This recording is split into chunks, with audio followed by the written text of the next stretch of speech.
If you followed our show for a while, you've heard me express concerns about the rise of centralized powers in our country and in our world. Powerful individuals are lobbying our politicians in order to pass legislation that further erodes our freedoms. For example, just this week, Congress refused to pass an amendment by Representative Thomas Massey that would have defunded the 2026 kill switch mandate for cars. 19 Republicans voted against Massey, allowing it to pass the House. You heard me right. By 2026, your vehicle will have a kill switch that will shut off your car against your wishes at the push of a button. So, who is behind all of these dystopian nightmares coming from our world leaders?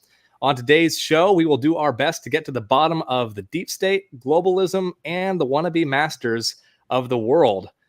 Thank you, everyone, for joining us. Welcome to Forge and Anvil, where we hammer out uncomfortable conversations about culture, theology, and politics to sharpen ourselves for the race set before us. My name is Connor. I am host of this podcast, and I am joined tonight by a first-time guest, someone who has hopefully some great answers to some of those questions that we just mentioned, Alex Newman. So, Alex, go ahead and introduce yourself to our audience. Hey, guys. Thank you very much for having me, Connor. Thank you for the introduction. So I'm Alex. I'm a journalist. I write about a lot of different things with a special emphasis on education, China, international affairs. I'm a Christian first and foremost, husband, father of 5 and counting. And yeah, that's me in a nutshell. So. Awesome. Well, welcome on, Alex. I'm excited for this conversation. Before we get started, be sure to like and share this video to boost us in the algorithms. Follow us on Twitter at ForgeNA for additional content and updates on the show. Share this video and repost the stream on X. We are live on X. If you want to join us in the chat, though, be sure to jump over to Rumble or YouTube where we can take your chat. And of course, we are usually live Monday nights as well, so be sure to join us there. And feel free to share this far and wide. We really appreciate it. Anyways, Alex, I want to go ahead and just dive straight in here. So, like I mentioned, we've talked a lot on this podcast about globalism, World Economic Forum, the deep state, all those things that you know much more about than I do. But we have never really done a deep dive into sort of the history of what is the deep state, what is the World Economic Forum, where did some of these entities come from? So I wanted to kind of start from the beginning. Obviously, we could go back. You and I are both believers, and we know that you can go back to the Garden of Eden if you really wanted to.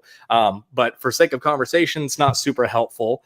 I'm assuming when it comes to American history, we could kind of trace the creation of these deep state actors and sort of the globalism push, at least in America, probably to Woodrow Wilson. That's probably about where I usually would gauge it as a starting point. But you go ahead and let me know if I'm off on that, and if you have any insight as to where the real creation of these entities sort of started. Feel free to go ahead and expand upon that. Sure. Well, thanks again for having me on, Connor. And yeah, I mean, I think it's helpful to first look at this from a biblical perspective. I think if you're a Christian, you really need to have your views on this rooted in Scripture. And as you just pointed out, it does go back to the Garden of Eden. It goes back to Satan. I always tell people the most important thing you can understand about the deep state is that Satan is the commander and chief. And I mean that quite literally, right? Sometimes people think I'm joking. Like, no, I'm serious. He's actually their commander in chief. You look at, for example, what happened in Genesis chapter 11 with the Tower of Babel, the effort to build kind of the one world system, the big tower to reach heaven, et cetera, et cetera. You go 3,000 years ago in Psalm 2, you have this really interesting psalm where David, literally 3,000 years ago, I mean, this is 1,000 years before Christ arrived on the scene in the flesh. He says, the kings of the earth take their stand, is Psalm 2, verse 2. The rulers conspire together against the Lord and his anointed one. So 3,000 years ago, you had the kings of the earth and the rulers conspiring together against God. And against God's people, against Jesus Christ. And so this is a very, very ancient thing. You know, when people think that they've discovered some, the Bilderbergers, and that's the nucleus of it all, the Illuminati, right? Oh, now we've got it figured out. No, you got to go back to the very beginning. This Absolutely. Is a diabolical plot against God. And, to the extent that we fit in that biblical context. Now, I believe these forces have been active in America from the very beginning. And in fact, George Washington actually believed this. I'm pulling out the quote here real quick so I don't botch it. But the Illuminati was a real organization. In fact, it was started back in 1776 by Adam Weishaupt, who was a professor of canon law at Ingolstadt University. And one of the things that we learned from George Washington, a friend of his, I should go back a little bit, a friend of George Washington's had given him a copy of a book called Proofs of a Conspiracy. I have this book. It's a very, very good book, and it's about the Illuminati. It was actually written by a high-level Scottish Freemason. And in this book, the Freemason was called John Robison. He was actually the first head of the Royal Society of Edinburgh. And as a Freemason, he had been traveling through continental Europe. He had been through the Masonic lodges in Paris, in Berlin, in St. Petersburg in Russia. And what he found was there was this effort to basically hijack Freemasonry. And he describes the goal, and others who became aware of this also described the goal as the destruction of all religions, particularly Christianity, all governments, and the ultimately the destruction of the family and the abolishing of private property, which it sounds a lot like Marxism, right? I say Right. Karl Marx's Communist Manifesto. This is exactly what they call for. And so George Washington had been given this book, Proofs of a Conspiracy. It was published in 1798. He actually attributes the French Revolution to the work of the Illuminati through its infiltration of the Masonic lodges, particularly in France. And of course, we know it was a radically anti-Christian. They beheaded tens of thousands of Christians. They actually put a prostitute up in Notre Dame Cathedral. They told everybody to worship this goddess of reason. They hated God so much they couldn't even tolerate a 7-day week, so they had to move to a 10-day week. Of course, God created the world in 6 days, rested on the seventh, so they wanted to get rid of the 7-day week. And in his response to his friend who gave him this book, George Washington said this, and I'm quoting directly from his letter that I found in the National Archives. He says, "It is not my intention to doubt that the doctrine of the Illuminati and the principles of Jacobinism had not spread in the United States. On the contrary, no one is more satisfied of this fact than I am." So we have had these diabolical forces at work in our country from the very beginning. Oftentimes they pretend to be Christian. Oftentimes they even use the language of Christians to avoid detection. But ultimately, these forces that have been waging war on God and God's people have been active in our country from the very beginning. And they're still very active today. They're just more out of the closet now than they used to be back in the 1700s. Wow. So would you say that Washington was kind of complicit with some of these Illuminati theories that were kind of taking place during these early years of American history? Well, he makes clear in this letter that he is alarmed by this trend. I would argue that, a lot of people point to George Washington and they say he was a Freemason, therefore he was evil, therefore he was a conspirator. I disagree with that view. In fact, George Washington himself kind of downplayed his involvement. He was a Freemason, it's true, but he kind of downplayed his involvement in Masonry. In fact, later in life, he's like, I haven't even been to a lodge in like decades, whatever. And so I do not believe that he was a deliberate conspirator. In fact, I believe he was a great man of God. I believe he was used by God for very important purposes, for founding this nation, which God used to take the gospel to every corner of the planet. Was he a human being? Absolutely. Did he have sin in his life? Absolutely. And any one of us who claims that we don't, we're liars. So, Right. I think deification of George Washington is a mistake, but he was a great man of God. When you read just the historical accounts of how God's hand was on him, how no matter how many bullets they would shoot at him, somehow they could never get him, right? It would go through his coat, it would go through his hat. It was just unbelievable how God had his hand on this man. And I actually went to go visit his grave some years ago at Mount Vernon. Where his old estate was, and he's got a nice Bible verse on his tombstone, talking about entering into the kingdom of heaven. So, I do believe George Washington was a Christian. Did he get confused sometimes? Was he involved in things that he probably shouldn't have been involved in? Sure, every single one of us is guilty of the same thing. But I don't believe Washington was a conspirator. But I do think it's interesting that he was aware of this, this Illuminati conspiracy that John Robison identifies.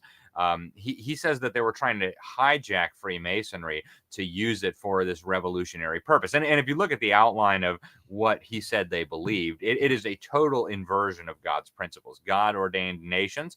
And so they wanted to abolish nations. God ordained the family, so they wanted to abolish the family. God ordained the church, so they wanted to overthrow the church. They wanted a one world government. They wanted to get rid of private property. God ordained private property when he said, thou shalt not steal. So it's really a total inversion of the order that God created. And if you look at George Washington's life, and if you look at his writings, he certainly was not on board with any of that. He was an ardent believer in private property. He was constantly giving thanks to God. Exactly the nature of his relationship with Christ, I can't speak to that. But just from his own writings, I think it is very clear that he was a follower of God and that he had a relationship with God. So yeah, that's my view on Washington. And we'll be working on a book on this coming soon. As soon as I drop my next one on education, we're going to go back and do a book on the history, the true history of America. The Christian history, which unfortunately has really been lost to the present generation through dumbing down and indoctrination in the school. But then the other side too that's been lost is this subversive strain that's been there from the beginning as well with the Illuminati. Manly P. Hall talks about the secret destiny of America. And so there are people who have been hoping to harness the political, the economic, the military might of this incredible superpower called the United States for subversive purposes. And in some senses, they've been very, very effective, especially in recent decades. And so that's sad. But I think that history needs to be told. So we'll be working on that hopefully next year. Awesome. Well, it's definitely a much needed book. I mean, was there any specific significance for to specifically Freemasons, and how would you could you give us maybe a running definition of that, just so that our audience kind of understands why there was a focus on that from the Illuminati standpoint? Sure. Well, Freemasonry is a secret society, and it's been around for a very long time. Even Masonic historians tell different tales of how far back it stretches and all that. And by its nature, it's a secret society, so there's a lot that is not known. There are several branches of Masonry. You've got the Scottish Rite, you've got the York Rite, you've got all these different degrees and offshoots, and so there is no like one thing called Freemasonry, but. A lot of America's founding fathers were Freemasons, and there are plenty of decent people who are involved in Freemasonry today. So I don't mean to sound like I'm condemning Freemasonry outright. By its nature, being a secret society, though, it is ripe for being hijacked and misused by evildoers. When you talk to Masons, one of the first things they'll tell you is, if you want to be a Mason, you have to believe in God. That's fine, but which God, right? And they're not clear on that. And for me, that's problematic. Jesus Christ said himself twice in the Gospels, in Matthew and in Luke, he's quoted as saying, whoever's not with me is against me. And so you're either with Christ or you're against Christ. Right. And it's not just some nebulous conception of a deity, right? It's a God that we can understand. It's a God that we can know. It's a God that reveals himself in the Holy Scriptures. And so from that perspective, I think there's a problem there. But, a lot of the Freemasons in America would consider themselves Christians, would confess that Jesus Christ is Lord. But as you read John Robeson, and again, John Robeson was a Freemason, so nobody can accuse him of being anti-Masonry, but he exposes this effort to hijack it for sinister purposes. And I believe the reason they wanted to hijack it was, well, for one, it had lodges all over the place. It was an incredibly huge network. It had a lot of prominent people involved, people in royalty, people in government, people who were highly influential. Now, the Catholic Church to this day won't allow you to be a Catholic and a Freemason. In fact, you're supposed to be automatically removed from the Catholic Church if you join Masonry, although that's very rarely enforced anymore these days. But, it's kind of an enigma. I think by nature, things that are done in secret, for me at least, are why would you do it in secret? I mean, why do you need to do that behind closed doors? Why can't people see that? So, from that perspective, I don't think that's maybe an appropriate way to go about doing things. But I don't believe that Freemasonry necessarily from the start has been a part of this satanic effort to create a one world order. But of course, we know that Satan likes to infiltrate all kinds of things. And that's even true of some places that call themselves Christian churches. Right. Jesus warned that wolves in sheep's clothing are going to come among the flock.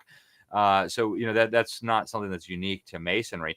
And there have been a lot of great men who have been members of Masonry. So, I think it's worthy of further study. I don't think it's wise to issue blanket condemnations. But clearly, something was happening in the mid to late 1700s, where evildoers were trying to seize control of this secretive network that had operations all across Europe. And I think the role of the Illuminati through Freemasonry in the French Revolution really tells us a lot about the dangers of this, right? The French Revolution should be Exhibit A in the dangers of godlessness and the dangers of revolution.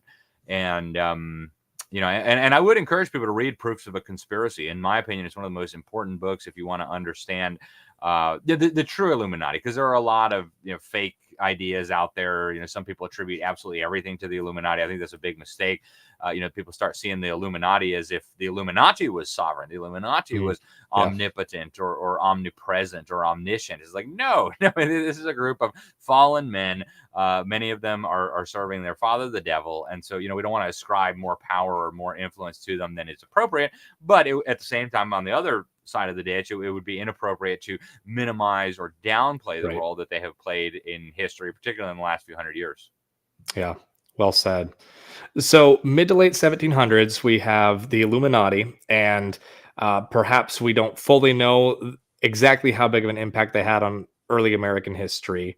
Or, of course, feel free to expand upon that if you wish. But what's kind of the next significant marker in the history of sort of this globalism deep state project? Well, there's a whole lot that happens between the founding of America, where George Washington is actually expressing his concerns about the influence of the Illuminati, and the real beginning of a lot of these organizations that we see today are kind of driving this, right? And there's almost 150 years of history, almost 200 years of history there. I guess at least a good solid 100 years or so there of history. And there's one really good book, To the Victor Go, the Myths and Monuments, that details some of these societies. There's been a lot of offshoots of the secret societies. By nature, it's very hard to track secret societies. But even during the Civil War, you had forces on both sides that I believe were very much hoping to get America involved in a war, hoping to fundamentally transform America. It's ludicrous to believe that we couldn't end slavery without slaughtering hundreds of thousands of people. I mean, that's just frankly silliness. And on both sides, there were people who I think very much were involved in this. Albert Pike is a really good example. To go back to Freemasonry. He was a 33rd degree Freemasonry, an incredibly influential individual. He wrote the book Morals and Dogma, which is a very significant work that outlines a lot of really troubling things, including tapping into the power of Lucifer and things like this. And so, there was a lot of machination. Now, again, by their nature, secret societies are difficult to track. Also, in the 1800s, we had another secret society founded in the United States. This was, I think, in the 1832, if I've got my dates correct, called the Order of Skull and Bones. And without being able to prove conclusively through documentary evidence, just the fruit, to me, there seems that there was almost certainly some link between the Illuminati and these subversive ideas and the establishment of the Order of Skull and Bones in 1832 at Yale University. So this is a group that recruits 15 people each year. And very, very influential people, right? They target people who they think are going to go on to do very significant things with or without the help and the backing of a secret society. And, I think you can't really understand American history properly without knowing something about the Skull and Bones. So this was founded, like I said, 1832 by an actual drug dealer, William Russell, whose family was deeply involved in drug trafficking and the opium trade around the world. And, when you look at the rituals that are involved in it, when you look at the obsession with death, when you look at some of the things that its members have promoted, it to me, there almost certainly must be some linkage between what we know of these secret societies. But, frankly, and pure speculation on my part, I wouldn't be able to tell you, hey, this document proves this. But I imagine these secret societies and these things go probably all the way back to the Tower of Babel, all the way back to Nimrod, the ancient Babylonian mystery schools. And they've had different manifestations in different societies. And you find these very common themes, even in a lot of the pagan religions, human sacrifice, worship of these different pagan deities, and they have different names, right? If you're in Scandinavia, you got Thor and Odin. If you're in Mexico, or what would later become Mexico, you've got the Aztec deities, Quetzalcoatl, and things like this. And there are always these parallels, but even with the ancient Greek and the ancient Roman gods, there are these parallels. So I suspect there's much more going on than meets the eye. But to bring it back to the United States, we have Skull and Bones, critical organization. There's a number of really good books on this. One that I highly recommend was written by a guy I consider to be one of America's greatest historians, Anthony Sutton. He was at Stanford University, and he didn't think a lot about Skull and Bones until my late friend Charlotte Iserbyt, wonderful lady. She was a senior advisor to Ronald Reagan on education policy. Her dad and her grandpa were both members, and so when they passed away, she took all the documents that she had in her possession about Skull and Bones and the contact list and everything, and handed them off to Sutton. And Sutton, actually, in his book, he describes this group as a recruiting ground for a global conspiracy to create a one world government. He says they use what he describes as a dialectical process where they bring about change through conflict. And so they try to create a clash of opposites in which they control both of the opposites. So you have a right and a left, and then they go to war with each other. And then out of that comes what you're hoping for eventually. And then, we know ABC News actually got some secret footage of some of their rituals, very bizarre stuff. They're doing, mock human sacrifices. They lay down in coffins and do, sex acts. They kiss skulls. I mean, these are not the type of things that normal people are engaged in.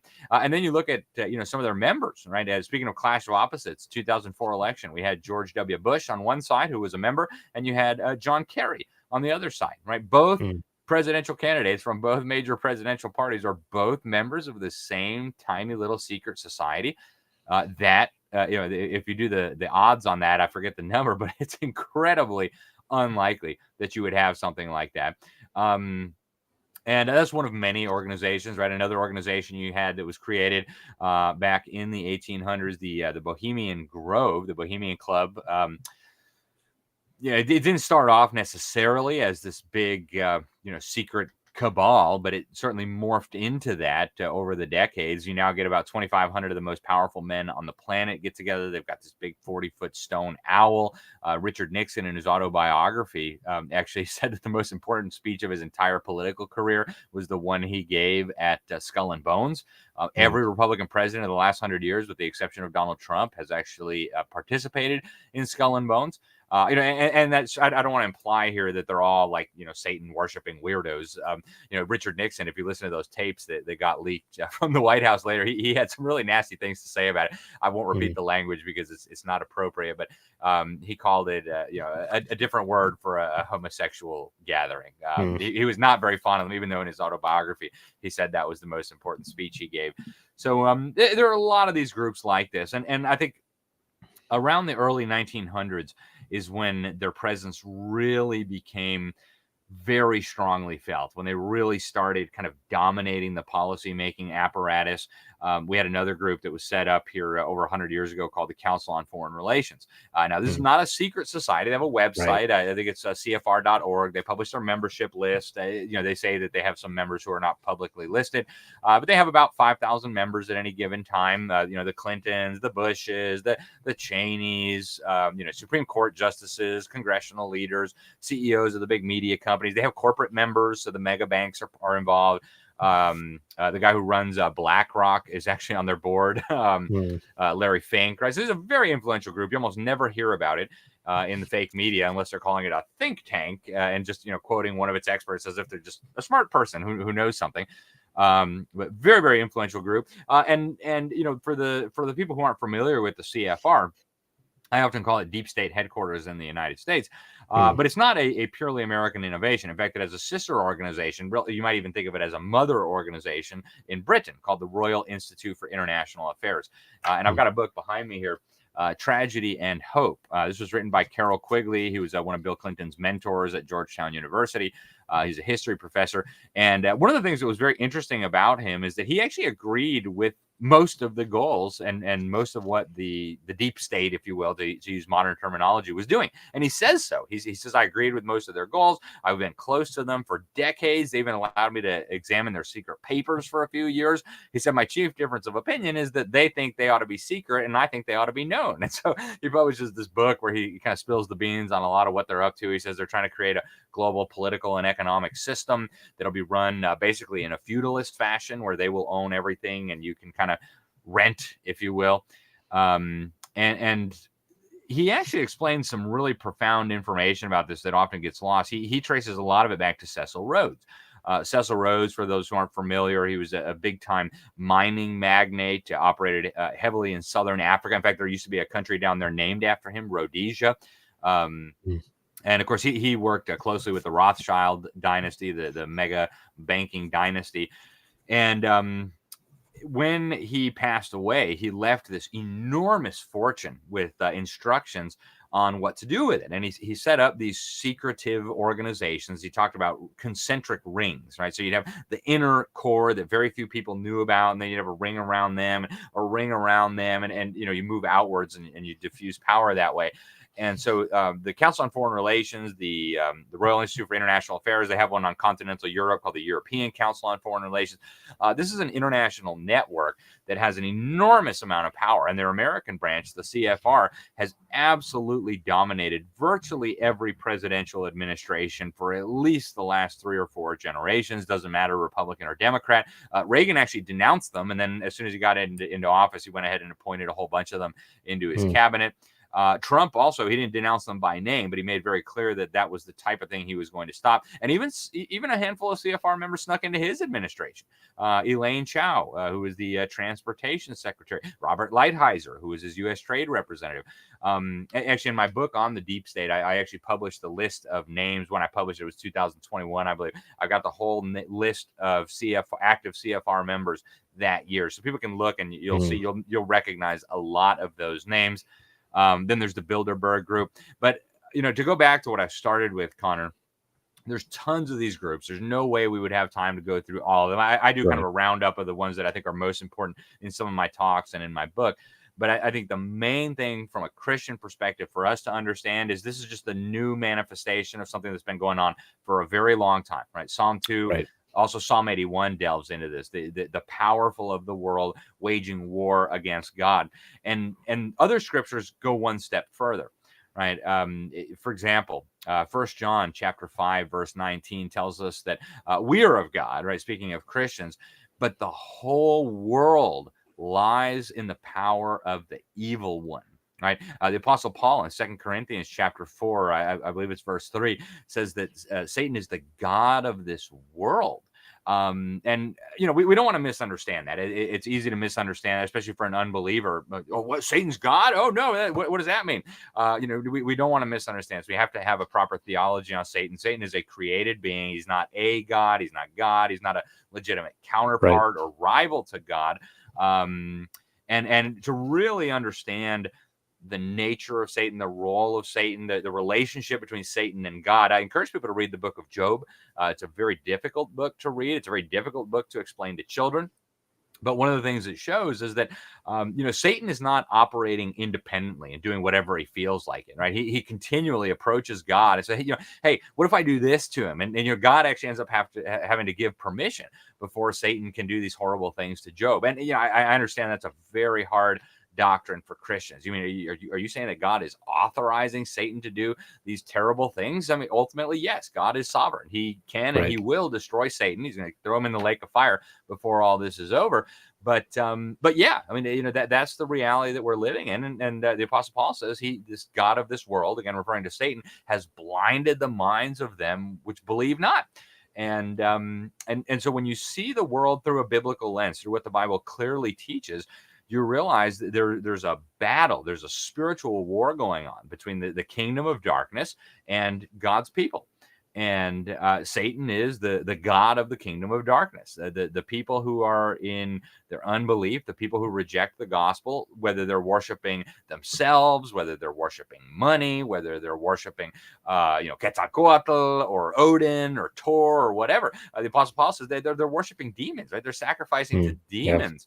And Christians often get uncomfortable with that because, like, well, that sounds hateful. But that's just what the Bible teaches. And so we need to love these people, and we need to tell the truth to them, because eternity is a really long time. And if we Yeah, do love them, we don't want them going to the lake of fire for eternity. exactly. Yeah. Yeah, I completely agree. And it's comforting when you read Psalm 2, to remember ultimately that God is in control, and he sits on his throne in heaven and laughs, That's right. Verse 4, the one enthroned in heaven laughs. And then up next after that, he's going to speak to them in his wrath. And you don't want to be around for that. Trust me. Absolutely. Yeah. Well, I do think obviously it's encouraging to keep that in mind, but it's obviously also good for us to be aware of kind of how these groups have affected us in the past as well as how they're affecting us today. So just to kind of recap here, so we have groups like the Illuminati kind of forming in the 1700s.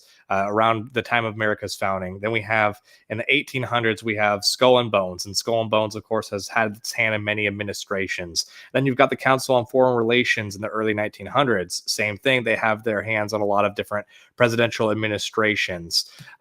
So then from there, how does that start to affect our system? Would you, like I said at the beginning, I feel like when I look back at American history, from my, sort of layman understanding, it seems like our constitutional order operated fairly as planned out by the founders until a lot of the administrative state kind of came into being under Wilson. Would that be an accurate read? Yeah, I think Wilson was really instrumental in moving America away from its founding system. The Civil War actually played a very, very major role in overthrowing our original constitutional order as That's well. true. Yeah. And it was very unfortunate because I do think Abraham Lincoln meant well. Mm. I think he genuinely wanted to preserve the Union. And Clearly the South was genuinely doing some things that were not acceptable, like slavery. Right? I Right. mean, but one of the unfortunate side effects of the war between the states was really the destruction of the old constitutional order. The 10th Amendment was very, very clear. All powers not delegated to the United States are reserved for the states and the people. Right. But after the Civil War, we passed a series of constitutional amendments, some of them good, some of them, unfortunately, have been applied in unfortunate ways. The 14th Amendment, there are obviously important elements to the 14th Amendment, but one of the things that it did was, in judicial speak, they call it incorporated the Bill of Rights to the states. And in one sense, we want our rights to be protected by the state government as well. But in another, it opened this giant loophole for the federal government and the federal courts to come in and start micromanaging what the states were doing. And for example, Roe versus Wade, they found this right to privacy in the penumbras of the Constitution. And then because the 14th Amendment incorporated the rights from the Constitution in the states, they said, well, in every state, you have a right to murder your baby. Now, obviously, this is a total abomination, a total misinterpretation of what the clear text of the Constitution says. But some of these things that crept in during the Civil War enabled this kind of thinking, this kind of federal supremacism outside the bounds of the powers that were originally delegated. Now, Wilson was hugely significant. After World War I, things started accelerating very rapidly. After World War I, they tried to set up the League of Nations. They wanted that to be kind of the nucleus of the future one world government. And if you look at what happened in the U.S. Senate to that effort, they got creamed. I don't remember the exact numbers, but I think almost no senators voted in favor of joining the league. It may have been none. I'd have to go back and look at the exact numbers, but the Senate voted overwhelmingly against any participation in the League of Nations. And so they started getting antsy. That's actually one of the reasons why they set up the Council on Foreign Relations. They said, we're never going to be able to drag these Americans into the one world system unless we do something about this. They deride it as isolationism and blah, blah, blah. Right. These are just smear terms. But so the Council on Foreign Relations is born early 1920s. And right away sets about accumulating more and more power. During Wilson, we also had this horrific thing happen to our country, which was the establishment of the Federal Reserve System. Right. 1910, you had this secret meeting of mega bankers and certain political leaders like Senator Nelson Aldrich on Jekyll Island, not too far from where I'm sitting right now. And they met on Jekyll Island, and they plotted to basically enslave America to a central bank. And just like Satan would be expected to do, right? The father of lies. When they tried to push this through Congress, they said, this is how we're going to rein in the bankers with the Federal Reserve Act. And oh my goodness, nothing could have further empowered the bankers more than the Federal Reserve Act. So it's what they always do. They just completely lied to us. They told us this was going to rein in those evil bankers. In fact, it basically gave the bankers a cartel monopoly on the printing of currency, the issuance of credit. It was a horrible, horrible disaster for our country. And I think that cancer that was born with the Federal Reserve Act that was finally passed in 1913, with Wilson's help, of course, that helped them accomplish the rest of their goals. And then things started happening in rapid succession, right? Within a generation after we got the Federal Reserve, we've got the Great Depression. And I mean, today, even the leaders of the Federal Reserve will admit that the Federal Reserve accidentally created the Great Depression. Now, if you believe that was an accident, I got some nice beachfront property in Nebraska. Talk to me later. They knew exactly what they were doing. They flooded the country with far more currency than they should have issued based on how much gold they actually had. That caused interest rates to go down. That caused what we call the roaring 20s. You know, everybody was feeling good. Businesses were expanding. People were buying into the stock market. People were borrowing to buy into the stock. So it set the stage for the disaster that was the Great Depression. Then they used the Great Depression to radically expand the size and scope of government, to ban private ownership of gold, to bring in the kind of Great Society nonsense where the federal government expanded into every area of our life. I mean, if you look at the list of bureaucracies that were born out of the Great Depression, it's mind-blowing. Virtually every federal agency you can think of, other than, you know, just a handful of Department of Treasury, Department of State, Department of War, I mean, these were all born out of this crazy time period. And it was a disaster for our country. So then by the time they got to World War II, I think they had sufficiently taken control of enough of the levers of power where after World War II, it was a breeze to get us involved in the United Nations, which, I believe is the next diabolical plot to try to create a one world government. They couldn't get it with the League of Nations. Well, by the time they got around to the UN, it was very, very easy to do. And since then, it's just been a rapid succession of basically taking over the United States, turning us against the foundations of our country, and even before the foundations of our country, the very real Christian heritage that we have leading up to the establishment of America. I mean, people don't realize how fast this happened because we're now, 3-4 generations deep into the indoctrination through the public school system. We've got totally fake media. So a lot of this history has just been completely lost, or even worse, it's been framed as like this progress. So it's progress that we now have the government doing farm subsidies. It's progress that the government now will take care of your medical stuff and your retirement and all this stuff, instead of being seen for what it is, a giant tragedy that flies in the face of the Bible, that flies in the face of our Constitution, that flies in the face of everything that our nation was set up to stand for, which was individual liberty, and of course Christianity. So yeah, I think Wilson is around the time where we really had a sea change in America, where these evildoers were finally able to so capture the levers of power that the church was almost marginalized. I mean, we were still allowed to be, but the real influence of Christianity in the governance of this country has been rapidly waning since that time. Yeah, and then of course Wilson really handed things off to FDR, and you've kind of already outlined some of the things that happened underneath FDR. But of course, a lot of what we've been talking about is the bureaucracies that we've created here. But of course, the actual world order really changed after World War II as well, which really, I'm not going to say it created a global one world system, but it did create an American empire that we were not supposed to ever be.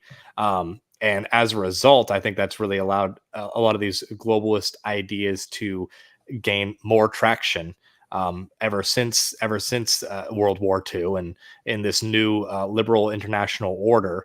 And of course, I would say from there, we have things like Eisenhower's speech, talking about basically how we need to be careful of sort of this bureaucratic state that could ultimately run things from behind the scenes, that's unelected and unaccountable. And would you say from there, would you probably point the next milestone towards maybe like the 60s and LBJ and some of those some of the acts that happened underneath, like the sexual revolution and things like that? Well, I would even go back to Eisenhower and say he played a big role. But, let's stop at World War II real quick. Out of World War II, I think you're exactly right. What it did was it set the stage for global government. Out of the ashes of World War II was born not just the United Abominations or the UN, but also the World Bank and the International Monetary Fund and what was called at the time the European Coal and Steel Community, which they eventually expanded and built on until it became what we call today the European Union. Right, that was born in the ashes of World War II. So World War II really set the stage for the kind of the world order, as you described, the international liberal world order that we're dealing with right now. And I believe Eisenhower was actually a critical player in this. There's a very good book out there called The Politician. And I got attacked a lot when it came out. It was about Eisenhower. And, we all know the quote from Eisenhower, we got to guard against the rise of the military industrial complex and disastrous power.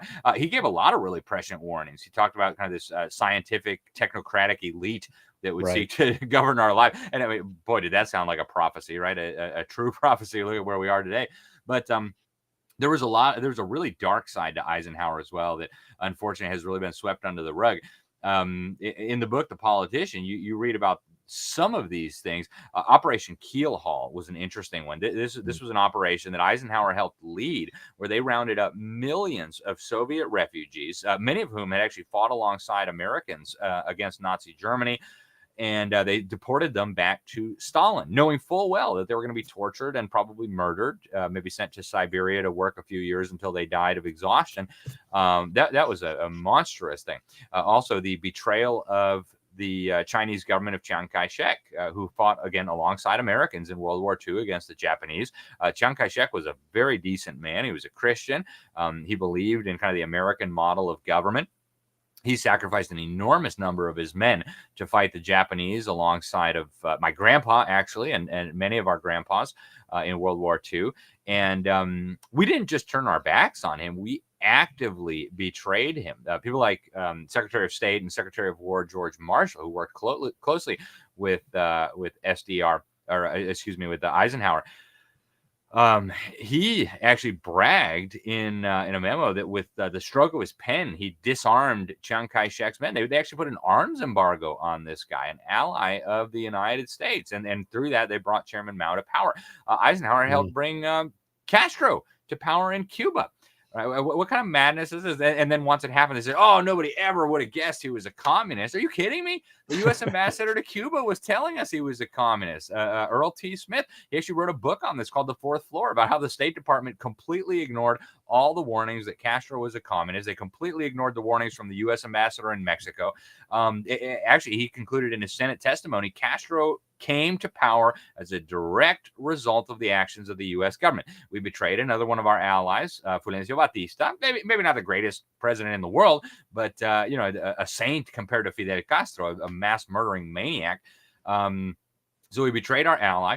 We put a mass murdering communist in power and then said, whoops, who could have guessed that the guy was a communist? Well, it's because the New York Times, to go back to the Council on Foreign Relations, their propagandist, Herbert Matthews, was telling Americans that Fidel Castro was an anti-communist freedom fighter, that he was the George Washington of Latin America. I mean, anybody with a brain should have looked at that guy and said, no, he's a revolutionary communist. He's backed by the Soviet Union. And even the relationship with the Soviet Union, right? World War II did something else very significant as well. It built the Soviet Empire to a point where it could legitimately challenge the United States, as long as our government secretly continued financing it and sending it technology and all the rest of it. This is one of the most horrific stories ever that people don't even know about. To go back to the historian I mentioned earlier, Anthony Sutton, he did this incredible series of books. One was called Wall Street and the Rise of Hitler. Very, very good. Talks about how some of these same deep staters helped finance the rise of Adolf Hitler. George W. Bush's grandpa, Senator Prescott Bush, was actually busted under the Trading with the Enemy Act for Union Bank helping to finance the Nazi regime. Rockefellers were some of the big financiers of Joseph Mengele and some of these horrific eugenics and race policies.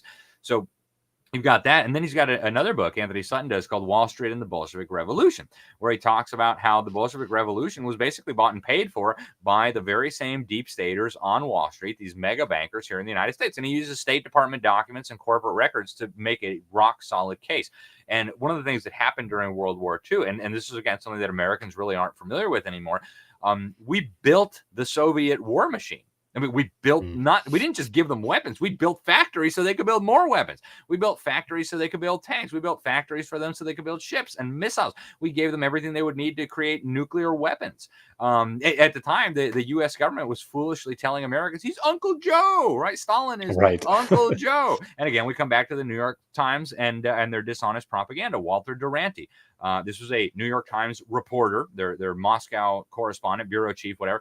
And he was actually covering up the Soviet genocide of Ukrainians. It's called the Holodomor. They literally exterminated almost 10 million Ukrainians through deliberate starvation, which I think they're now trying to do to the world. Give it another few years, we'll see if they can pull it off.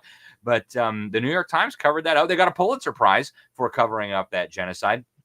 And with that backdrop, the U.S. government was telling us that Joseph Stalin, one of the worst mass murdering savages to ever walk on this planet, was our friend. He's Uncle Joe. We need to give him more money. We need to help him out.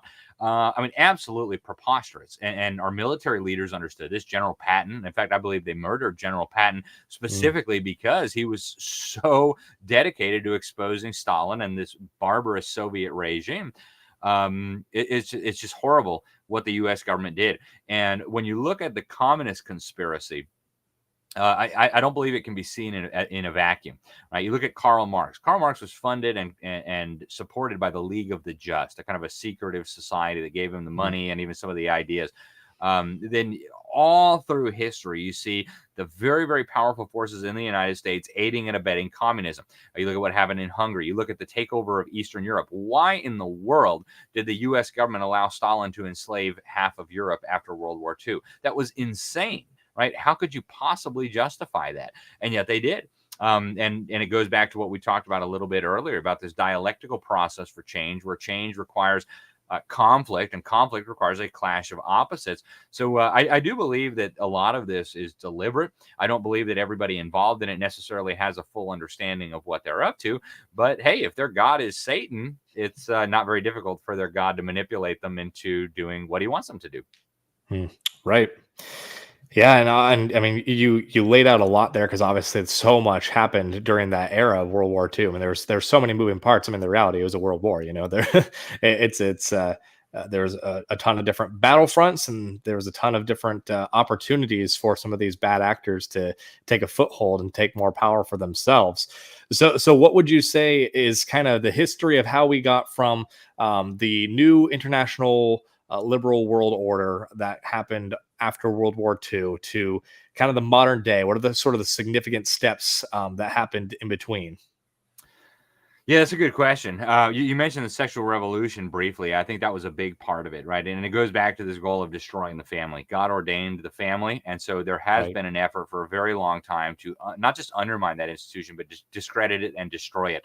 And I think the sexual revolution was a giant leap forward, no pun intended, in that process, encouraging promiscuity, encouraging so-called sexual liberation. And now we've seen, the steps that came after that. Then we saw the homosexual revolution. Now we're seeing the transgender revolution. Right? So the homosexual revolution, they say, oh well, we just don't want to be criminalized, right? So the Supreme Court struck down sodomy laws in the early 2000s in a case against Texas.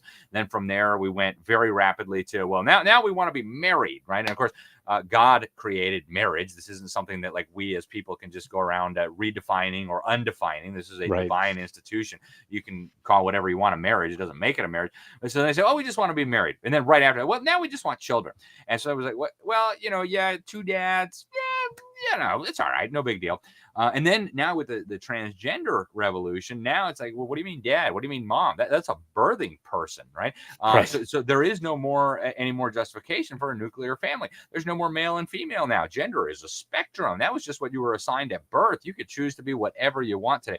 So what we're seeing here is the deliberate destruction of the family. So sexual revolution, homosexual revolution, transgender revolution, and now end goal has always been the destruction of the family, not just for its own sake. And of course, its own sake is important, but also because the forces of evil understand that the family is the building block of civilization. It is the most important institution. It precedes civil government. It precedes church government. It is the unit in which love is most truly expressed in this fallen world. And so the attack on the family is much broader than just trying to undermine the family. And there are many different special interest groups that see, from their perspective, a benefit in this, right? Those who want to brainwash and take over the minds of children understand that if they can pry them loose from the protective umbrella of their parents, it becomes much easier to teach them whatever madness, whatever nonsense you want. They think of them as a blank slate that they can just write on. Right. So that was a critical component of this. Now, the regionalization process, which has been going on for really since after World War II, is very significant. And that's been accelerating dramatically over the last 20 or 30 years. We now see virtually every nation in the world wrapped up in some European Union style transnational government. So the Africans right now are having an African Union imposed on them. In South America, they're working on the Union of South American States. Putin is right now building the Eurasian Union, basically bringing together the former Soviet states. Southeast Asia, they've got the Association of Southeast Asian Nations. They've got the one with India and Bangladesh and Pakistan, Nepal, all these. They've got in the Indo-Pacific. They've got Australia, New Zealand, all these countries coming together under one umbrella. And Henry Kissinger actually outlined this process in his book World Order. Kind of refining what Zbigniew Brzezinski had started outlining even 2 decades before that. This idea that you can't just jump straight into a one world system. You've got to first, the way Henry Kissinger put it, you have to establish a concept of order within the various regions and then relate these regional orders to one another. And so the EU is kind of the flagship example. And incidentally, the EU is helping to finance a lot of these other building blocks. Even here in North America, they're building what they call the North American Union. We've got documents on this back in 2007. WikiLeaks obtained a document from the U.S. ambassador to Canada. I think it's Paul Carlucci, I think was his name, talking about how can they get around the American and the Canadian constitutions. And their ultimate goal, and they said, was a North American parliament and North American currency. They've already got North American kangaroo courts. They call them tribunals. They were originally set up under NAFTA. They strengthened them and expanded their jurisdiction under the USMCA, which Trump's CFR trade director was responsible for. So all over the world, you see this regionalization process. Klaus Schwab, the founder of the World Economic Forum, talks about it some in his book on the Great Reset. He explains that people are really upset about globalization after COVID, and so he talks about an in-between solution, which he calls regionalization, and the solution is to the problem of national sovereignty.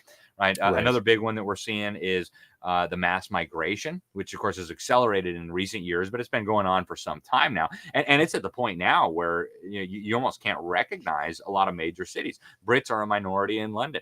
Swedes are a minority in many of their major cities. Germans are a minority in many of their major cities. Belgians are a tiny minority in Brussels. And this is going to be across the whole Western world within maybe a generation, maybe two, depending on how fast this accelerates, right? The World Economic Forum is telling us that 1 billion climate refugees will be coming soon. And they're not messing around, right? They say you must do a better job of integrating them and welcoming them. And so there are several objectives, I guess, that helps advance. One is the decimation of the nation state. And I witnessed this firsthand. I spent a lot of years living in Europe. I grew up in Latin America, lived in Africa. So I've seen a lot of this firsthand. What happens is, these countries, they get so overrun with foreigners. You have European countries where more than a third of the population, sometimes even significantly more, is now foreign born. They're from the Middle East, they're Muslims, they're coming from Africa, whatever. Once it reaches a certain point, you look around you and you say, wait a minute here, like, I don't have anything in common with any of these people. We don't even speak the same language. Like, what? Why do we have these arbitrary lines on a map called national borders? I mean, we're just all one human family. And we need to remember, and I think that has a superficial appeal to it, but we need to remember God is the one who divided mankind into nation states. And he says that specifically multiple times in the scripture. Deuteronomy chapter 32, verse 8. It's in Acts chapter 17. He made from one man all of mankind and divided them up. And he even determined a lot of boundaries of and periods for their habitation, so where their borders would be and how long they would exist. This was God's design, that we would have nation states. Another major function that it's serving is the de-Christianization of what was once known as Christendom, right? There was a period for several centuries where virtually every square inch on this planet was governed by professed Christian governments, right? During the period of colonial expansion, what they today deride as colonialism and imperialism and things like this, virtually every square inch on this planet, with a handful of exceptions, was governed by professing Christian. Was the King of England a true Christian? Was the King of Spain? I don't know, but at least they claimed that Jesus Christ was Lord. Right. There was a And definite nominal Christianity, at least. right, and that had cultural elements too, right? The Right. family, the system of morality. You know, thou shalt not murder, thou shalt not steal, right? And how that manifests itself in every area of society. And so what we're watching now is the reversal of that process. Now we're watching paganism and Islam and other religions that are hostile to Christianity flood into what used to be known as Christendom. And they're not even shy about this, right? I lived in Sweden for many years, and while I was living there, I saw this happen. The lesbian bishop, bishop, I should put it in air quotes, who runs the Church of Sweden, which is the biggest Lutheran denomination in the world now, totally apostate, but still the biggest Lutheran denomination in the world, said we ought to take down the crosses from the churches so that the Muslims won't be offended. We ought to build prayer rooms in our churches so they can pray, facing Mecca 5 times a day. I mean, like, they're not even hiding anymore. They're like openly de-Christianizing society, and they're using the mass migration as the pretext. It's at the point now, I mean, even when I was a kid, I lived in Switzerland, I lived in France.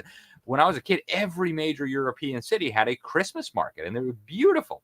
And with nativity scenes and things like that. I mean, until recently, every classroom in Italy had a cross on it, right? Public school classrooms. Now they had to take all that down. They're now talking about taking down the crosses from the Swiss flag, from the Scandinavian flags, because that'll offend the Muslims, right? And so this happened really, really quickly. And so even the cultural element, a lot of these nations had long since become post-Christian, but they still had the Christian culture. They still had the reminder in front of them every day when they walk through town, big, beautiful church that their ancestors built with a big cross on the top. And, they still had that constant reminder. Now that is rapidly going away, and it's in big part because of this mass migration. And there are many, many other things like that are happening. And, people take them as kind of separate issues that are unrelated. They're not. They're all part of this broader global process that is coming about, where the forces of evil are trying to create a one world diabolical economic and political system, whereby Christianity will be all but eliminated, and the free market will be all but eliminated. Things like liberty will be all but eliminated. And, a lot of different people get sucked into this movement, not fully understanding the implications. And I went to very elite private schools with kind of the future managers of this system. And, I can't tell you how many people I grew up with still believe to this day that the UN is going to be the savior of humanity and stuff. And they don't believe that because they think they're being evil. They believe that because they were taught all their life that, nations cause wars, religion causes war. Right. Imagine there's no nations. Imagine there's no religion. Then there'd be nothing to kill or die for. So people internalize this stuff, and they think they're doing good. The Bible talks about a time when they're going to be chopping off our heads and killing us and thinking that they're doing God a service. I think a lot of these people truly, genuinely believe that what they're doing is right and that it's good. And that's because they're not looking at the world through a biblical lens, and they're not looking at the world through the lens of He who created it. So, yeah, right.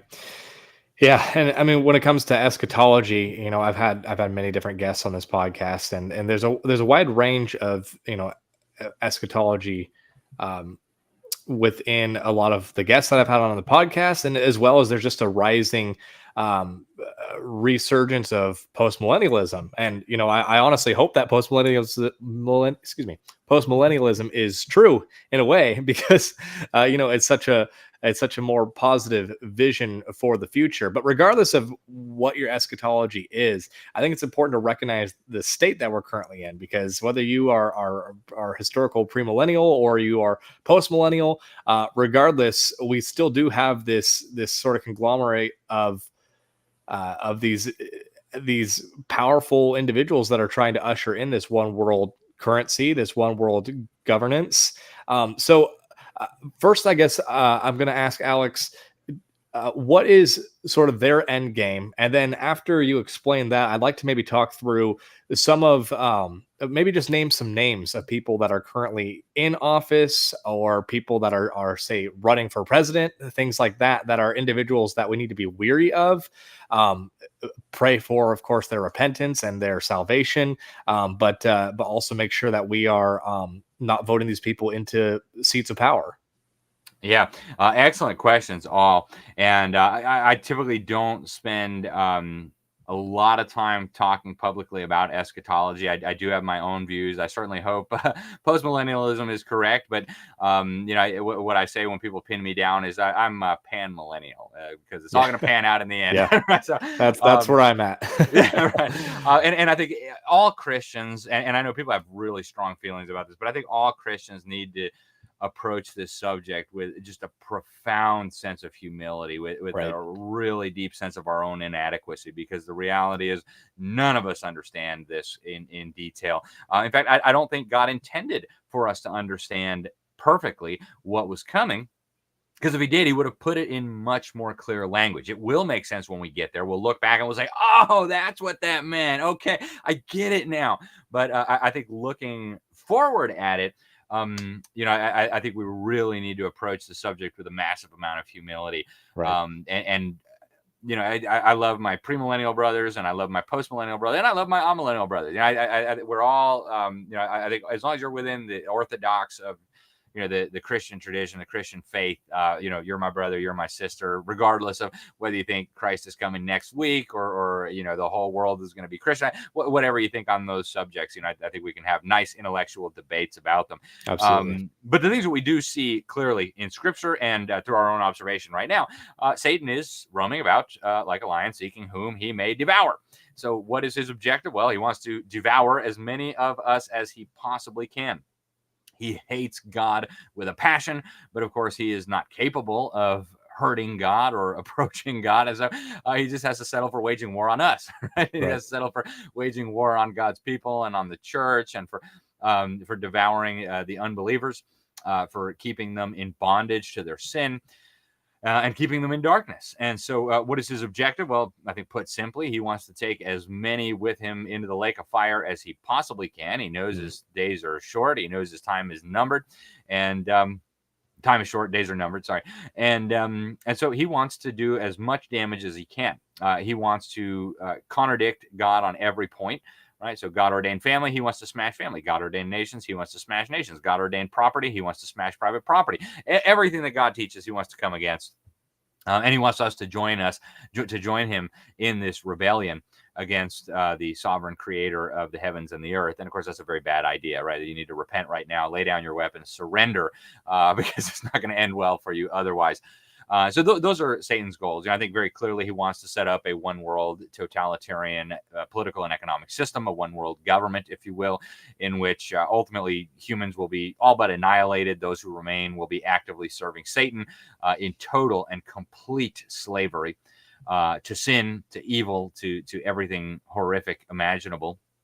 How far he'll get with that, we can have a discussion about that. I think kind of like with the Tower of Babel, I don't think the tower is actually going to succeed in getting to heaven, to kind of borrow an analogy. It's not going to make it that high, but there will be a lot of damage and a lot of devastation between now and whenever we get to this end point. So that's what Satan wants. You're right. We do need to be praying for repentance. I often tell people, because a lot of people look at these evildoers and they say, wow, they're so evil. How could they be so evil? You know what? Before we came to know Christ, we were in the same boat as them, headed to the same destination for the same reason. Right. And so I think we need to have some sympathy and some pity for these people who are deluded. We're all capable of it. Absolutely. And I think when you look back at the Psalms, you see some of these imprecatory prayers that David prayed. Some of them, you read them and you're like almost shocked. Like, really? Crush their teeth? Really? Can we pray that? And I don't know exactly when that's appropriate. I do think we ought to be praying for the repentance of these evildoers. Imagine the testimony that they would have, coming out of that wicked system. And into the light. Imagine the testimony that they could share. Imagine how many souls they could bring to the Lord. So I think we should be praying about that. Some of the names, I always say, again, the main thing to understand is that their commander-in-chief is Satan. The names are less important. I do try to focus more on organizations than specific individuals, but some of the obvious names that come to mind, the Rothschild dynasty has been doing evil for hundreds of years now. Even their apologists admit some of this. Niall Ferguson, kind of the court historian of the establishment, if you will, he did a book on the Rothschilds, and he said that they actually decided the outcome of the Napoleonic Wars by putting their financial might behind Britain. Like, imagine the power of this one family that could decide the outcome of a war between the two most powerful governments then existing on the face of the planet. I mean, that's power. I mean, that is Right. power beyond what any of us can fathom. So the Rothschild family, people look at George Soros like, wow, he's so powerful. Yeah, he's pretty powerful. Guess where he got his seed money to start up his fund? It was the Rothschilds, right? True story.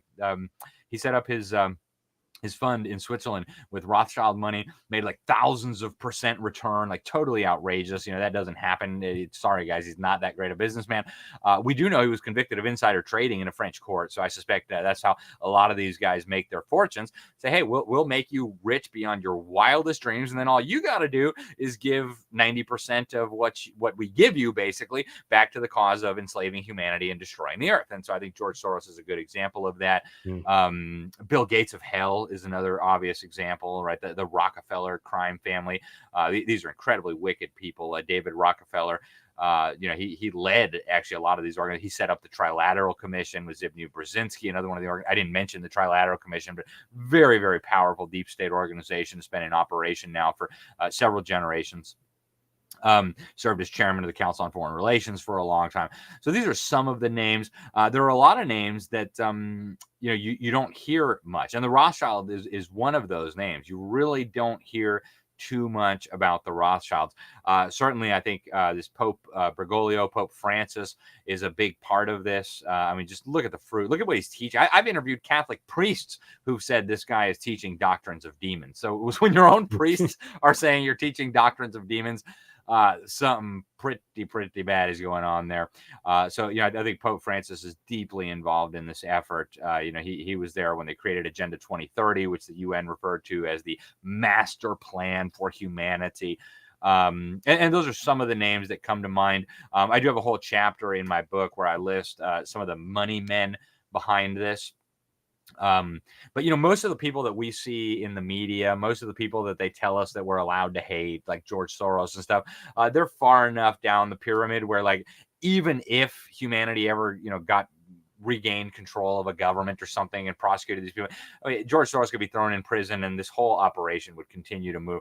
Bill Gates could be thrown into prison, or he could drop dead tomorrow and this whole thing would continue going on. I tell people Satan will raise up 10 more idiots to take their place, right? So the individuals are less important than the spiritual, right? And I always go to Ephesians chapter 6. And there are a lot of Bible verses that teach clearly the nature of the spiritual conflict that we find ourselves in, but none, I think, as clear as Ephesians chapter 6, where the Apostle Paul explains that we wrestle not against flesh and blood, right? George Soros and Kissinger and Rockefeller and Brzezinski and Rothschild, they're bad guys. Yeah, they're serving Satan, but it's ultimately they're flesh and blood. We're not up against flesh and blood. We're up against powers, against principalities, against the rulers of the darkness of this world, against spiritual wickedness in high places. We're dealing with demonic forces from the pit of hell. In Daniel chapter 10, there's a really interesting, battle scene there. It talks about the Prince of Persia, this, I guess, a demon that was overseeing, Persia, and Daniel prays, God dispatches this archangel Michael, and they have this battle. So this is the kind of the realm that we don't necessarily see, but that is there. And a lot of these human beings that are actively involved in this, they're serving entities that are higher than human beings, if you will. Yeah, absolutely.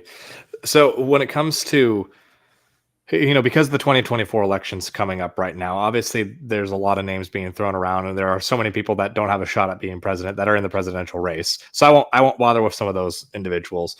But what is your thoughts, since you do have a lot of this insider knowledge that so many people don't have? At least you have a much better understanding. Maybe some people might have generalities, but what is your take on Donald Trump? What's your take on Ron DeSantis, Vivek Ramaswamy? I'll just stick with those three for now, because they're kind of the names that at least the grassroots really seem to support. Maybe some establishment characters might be in there, but those three kind of have the popularity of the GOP base. So what's your take on them? Yeah, that's a good question. And, I know that no matter how I answer this question, people are going to be mad at me, and that's okay. For sure. I've given you a hard task. Right. I'm just going to do my best to tell things as I see them. And, and I recognize I am a human being. My analysis could absolutely be mistaken. And I'll preface all of this by saying the Bible tells us, don't put your trust in princes. Don't put your trust in men. Absolutely. Put your trust in God. If you think that some president, some politician is going to save you, you're putting your hope and your trust in the wrong place. And so, with that out of the way, yeah, and I think that's important because, God tells us specifically, my kingdom is not of this world. And so, whoever's the U.S. president, he's not going to save you and all the rest of it. We may lose our country, and, we shouldn't lose hope because we lose I hope we won't. I want my children to grow up in a free, prosperous America, but I think we need to be comfortable with the fact that that may not be possible. So I'll just take each one of those one by one. Sure. Donald Trump. I think Donald Trump genuinely opposed these evildoers. I don't think he fully grasped the nature of what he was up against. I think he thought of this as kind of like a corrupt swamp rather than a diabolical cesspool. And so I think he was genuinely shocked when he won the election and started realizing what a snake pit he had entered into. And he didn't know where the landmines were buried. He didn't know that, if you're a member of the Council on Foreign Relations, chances are very good you're working for hostile purposes to what Donald Trump would have been working for. And so I think he made some really significant mistakes during his administration. Some of his appointments were very, very dangerous, we could say. He appointed some members of the CFR. He appointed people who've worked closely with the Rothschilds. He appointed some people who'd been regulars at Bilderberg meetings. So he appointed some people who weren't great. I mentioned a few of them: Robert Lighthizer, Elaine Chao, a handful of the examples. I think maybe the single biggest catastrophe was what happened with the COVID stuff. And, I won't go into too much depth. I don't want to get you kicked off of any of your platforms. But, I frankly believe that the American people are owed an apology for that. And I say that as someone who was personally affected. My dad took the shot and his heart stopped after 36 hours. And so I'll leave it at that to avoid getting you in any trouble on the platforms. But I would like to see an apology for some of that. You never should have trusted Fauci, never should have trusted Birx. Those people should have not just been fired, but prosecuted. They belong in prison if we're feeling generous. But with that said, I think he learned a lot from his first term. And I think a second term would be really interesting. I know a lot of his inner circle, and they're good people. And, they learned a lot. And I think one of the reasons that I believe, and I gave a talk on this right after he was elected, making the case, because a lot of smart people were saying, he must be controlled opposition. There's no way they would have let him become president. So I gave a talk, I believe it was 2017, might have been 2018, where I laid out at like an hour. It was a very popular talk. It got, I think, over 1 million views on YouTube. I'm not sure if they've taken that down yet or not, but I still stand by everything I said there. I think the evidence is that he was not part of the system. He got manipulated by them in some cases. He comes out of the business world. He was used to people just doing what they're told because that's what you do in business. The political arena is very different, as he discovered. And you can tell by how vicious they have been against him and his people that they were really nervous. You look at what they did to General Flynn. You look at what they did to Roger Stone. You look at what they did to Peter Navarro. You look at what they did to Steve Bannon. You look at what they did to Mike Lindell. And you start seeing this pattern here. This is not normal, right? Clinton was surrounded by criminals, and they're all still running around freely. Something really fishy is going on with that. So we'll leave Donald Trump there. I like Trump. I have some serious disagreements with him on a few issues. I was very dismayed to hear him say that Florida made a mistake by banning the slaughter of babies. After, what was it, 6 weeks or whatever. 6 week ban. If we made a mistake, it was because we allowed babies to be murdered at 5 weeks. Why should babies be murdered at 5 weeks? So and his embrace of the the LGBT stuff, I think, is unfortunate. I hope he'll come to his senses on that. Now, Ron DeSantis is interesting as well. He used to be my congressman. So me and my people, we spent hours in his office chastising him about votes that he should have voted differently on. He was a decent congressman, maybe not the best of the best, but he was part of the House Freedom Caucus. He did pave the way for John Boehner to become speaker, which, I know we're supposed to forgive, but that one's hard to forgive. John Boehner was a total sellout. I haven't talked to Ron in a long time. Most recently was maybe 5 or 6 months ago in Miami. But he's a decent guy. I don't believe he's part of the swamp, but just like with Trump, these evildoers are trying to manipulate him. In fact, I think it was the evildoers who convinced him to run in the first place.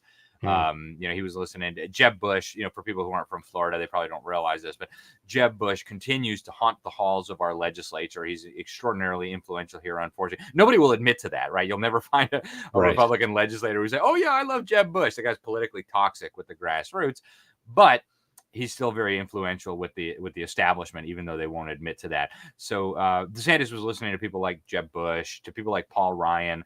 They were they were massaging his ego and telling him, "Hey, you're going to do great. You should run. We're going to line up the big money behind you. You're going to win this.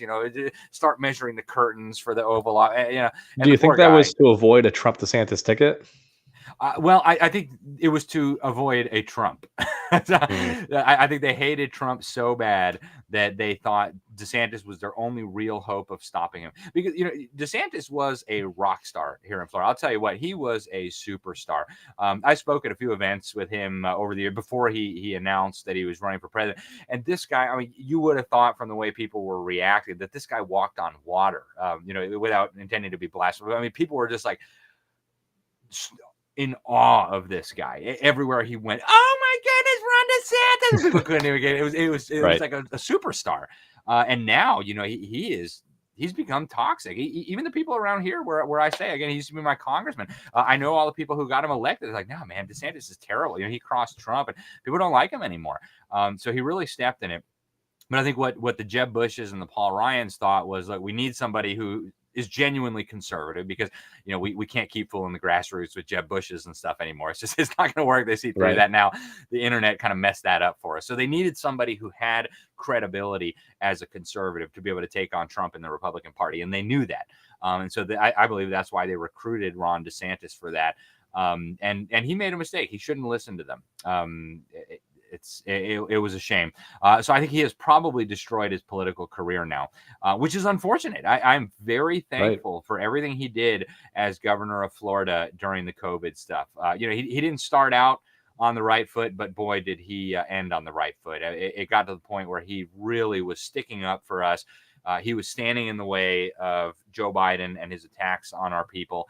And I could give a lot of examples. It was extraordinary to see. Like, for example, this OSHA mandate that they did, right, where Joe Biden and the OSHA said everybody who worked for a company had to go take the shot, or the company was going to be fined $7,000 or whatever it was.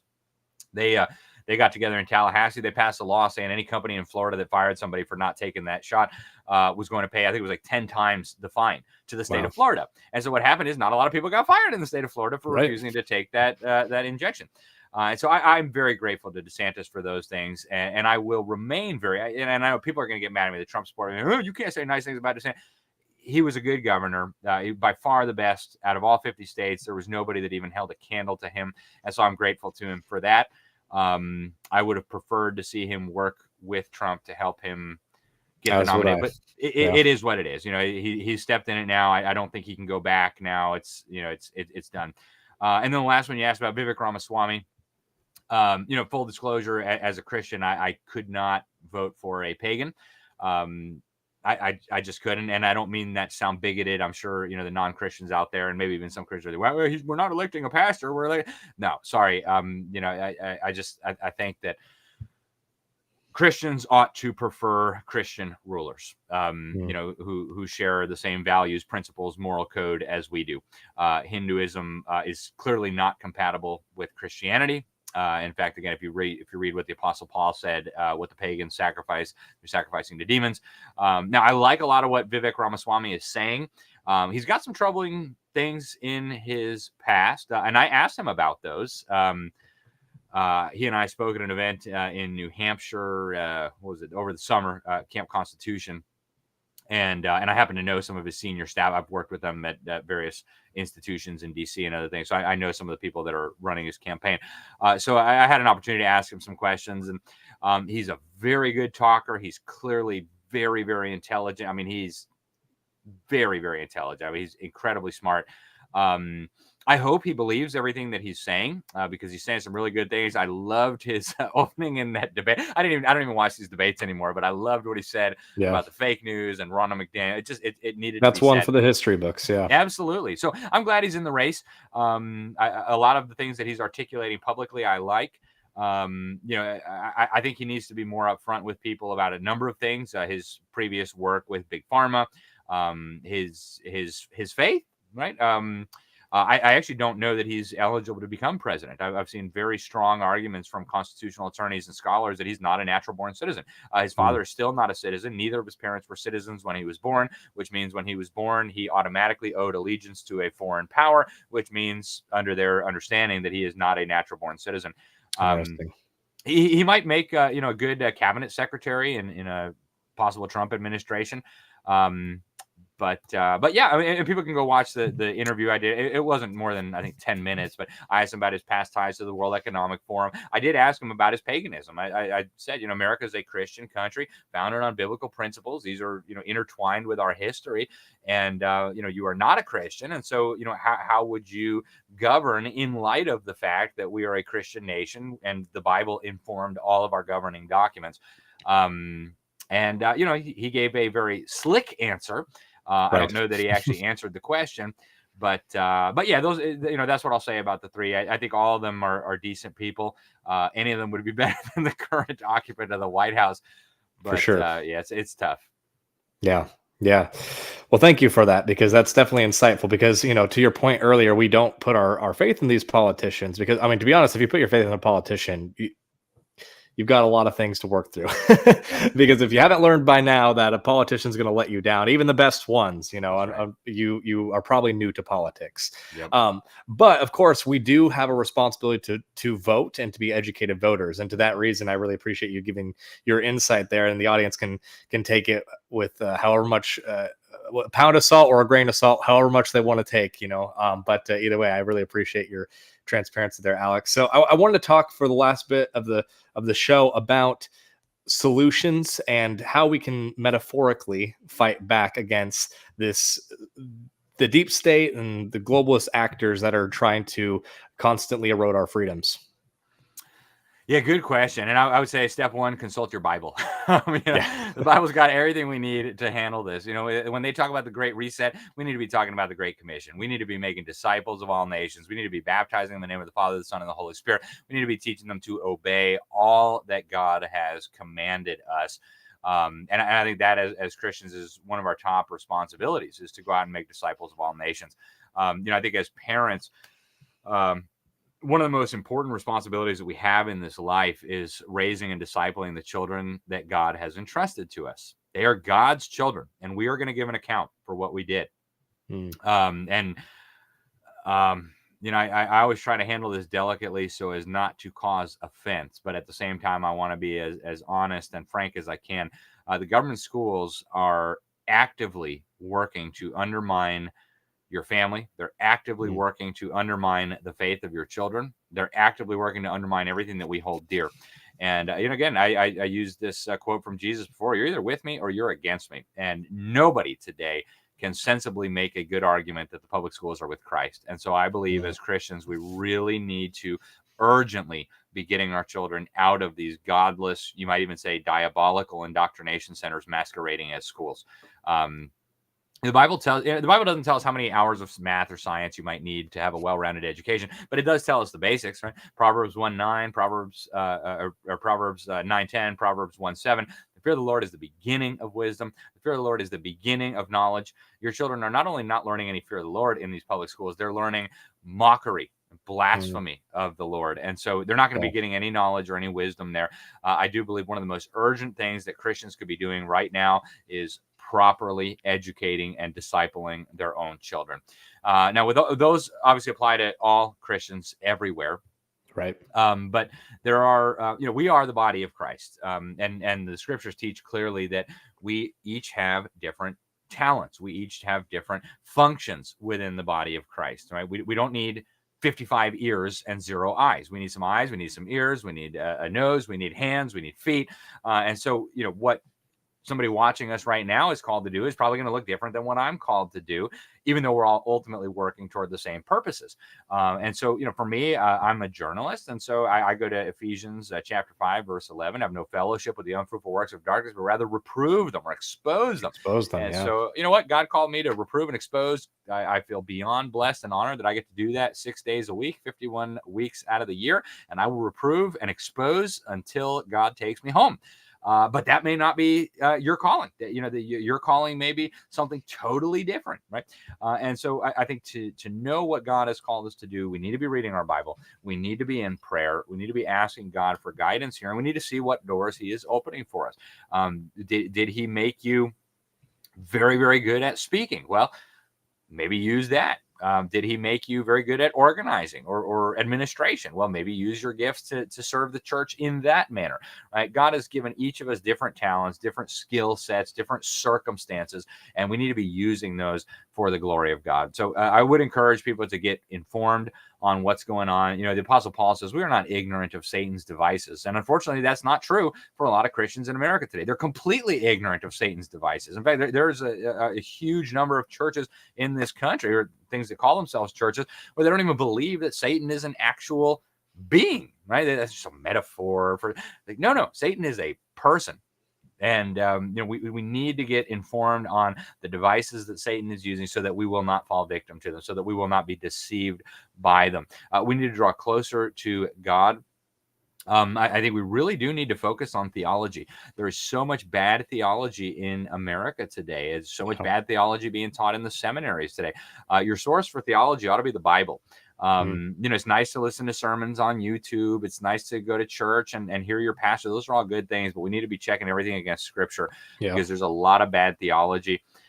I could go on, but I would encourage everybody to understand we're in a spiritual war, understand that God has given us instructions, and understand too, a lot of people get caught up in, we were talking a little bit about eschatology earlier. You've got a lot of people who've almost been neutralized because, they're just waiting for the rapture. They're just waiting for, they're just focused on figuring out who the Antichrist is going to be. And those things are fine. I don't want to, bash somebody for that, but don't let that neutralize you and then take you out of the battle, right? We're in a war, and our weapons are not carnal, but we need to be actively involved. And if you're just sitting around thinking, oh, well, Satan's going to take over the world, so I'm just going to hang out here and just, hope that I get raptured tomorrow. You're not really doing anything for Christ. You're not really doing anything for the church. And so we need to not be neutralized by these types of things. It's ultimately just God's given us the instructions. We just need to rely 100% on Him. Recognize that God's already victorious. The war is already won. Christ claimed the victory for all of us at Calvary. His resurrection proved it. And so this isn't like the battle depends on whether you do what you need to do or not, right? God can find somebody else to do what you would do otherwise if you won't do it. God's not sitting up there thinking, oh, I hope this guy does what I need him to do. He's not thinking like that at all. The victory is already secured. We just need to be doing what God has called us to do because we love Him and because we want to honor Him. And so I would just conclude with that. Find out what God has assigned for you, and then get busy doing it to the best of your ability with God's help. Amen. Well, thank you for that, because we've been hammering on that same drumbeat of not letting your eschatology allow you to be complacent, because it's really easy to just sit around and be observing everything that's going on, trying to decipher everything. But ultimately, we just need to be acting. We need to be doing the next right thing that God has for us, and that may just be, shutting off your phone and being a good dad for an evening. And working on doing that more consistently, so that your children can just have you present. And that may look like you being a good husband, or doing your work well and doing it unto the glory of God, and being the best, bricklayer that you can, or the best, dialing, what am I thinking of here? Just in the workplace, whatever your job is. I'm losing my thoughts here, but ultimately, just doing your work well, and making sure that you are honoring God with everything that you do each day. And anyways, I say that to hopefully free some people up, because sometimes when we hear these giant ideas that Alex and I have been talking about tonight, it's really easy to to think that you have to do something big. You have to run for presidency. And if anything, that's the mistake I think too many people make. I think they try to fix it all. And then you do see all these people that throw their hat into the ring that have no business being there. Like, you're not necessarily called to become the next president. You might just be called to be a good husband, good father, good worker, and ultimately someone that just reads scripture and knows scripture and lives it out each day. So I really appreciate what you said there, Alex. But yeah, well, I want to go ahead and turn it over to you to let people know where they can follow you and keep up with everything that you're doing. And if you have any book recommendations, I know you've written quite a few. So feel free to go ahead and plug whatever you'd like. Well, thank you so much, Connor. I appreciate it. If people want to follow my work, you can go to my website, libertysentinel.org is behind me. You can get signed up for my newsletter. We send it out about twice a week. It's absolutely free. I actually help lead a ministry called Public School Exit. You can find us at publicschoolexit.com. I have a fancy title. I'm the executive director, but I'm a volunteer. I don't take a salary. I do it because it's a labor of love. We serve churches and families across the country and beyond, trying to, as a goal, get as many Christian children as possible out of the government school system.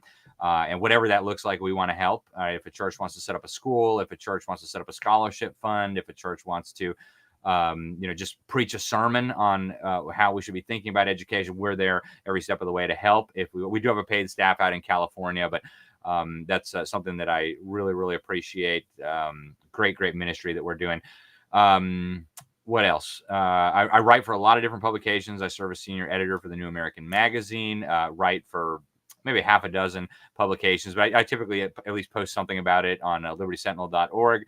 You can follow me on social media. I've written a bunch of books, and I'm working on another one. It probably should be out within the next month or so. The history of the public school system, how they de-Christianized America using government education. And and all that can be found at my website again. And thank you for having me on, Connor. I appreciate it. It's been a real joy to have a chat with a brother who really, I think, gets it like you do. So thank you very much for having me on. It's been an honor and a pleasure. Yeah, the pleasure has been mine, and we'll definitely have to have you on again to talk about education. I almost made that the topic for tonight as well, because I know your history on that too. But since you got a book coming out, we'll have you back on as soon as that book's out, so we can help you promote it, and we can pick your brain on education in much more detail than we were able to expand upon tonight. But thanks again, Alex. I really appreciate it, and thank you everyone for watching or listening wherever you consume this content. Please share it, like it, give it 5 stars, give us a nice review wherever you consume this medium. We really appreciate it, and we hope you have a fantastic rest of your day or evening, whatever time it is as you're consuming this. We'll see you next time.